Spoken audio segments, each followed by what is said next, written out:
অনেক দিন পর কাগজ কলম নিয়ে বসে প্রথমে একটা চাঁদের ছবি আঁকি, সঙ্গে কিছু মেঘ, তারপর যথেষ্ট হয়নি ভেবে গোটা তিনেক পাখি, ক্রমশ একটা দেবদারু ও কয়েকটা কলা গাছ, অবশেষে অনেকগুলি ছানা সহ একটা বেড়াল।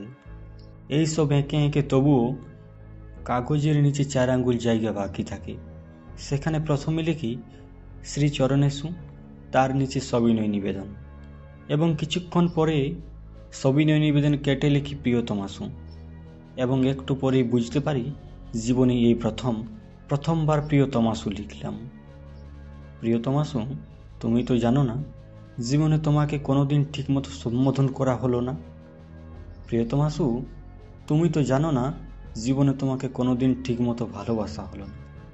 শুধু হিজিবিজি ছবি, চাঁদ, মেঘ, সবিনয় নিবেদন কাটাকুটি করে চিরদিন তোমার কাছে পৌঁছানো।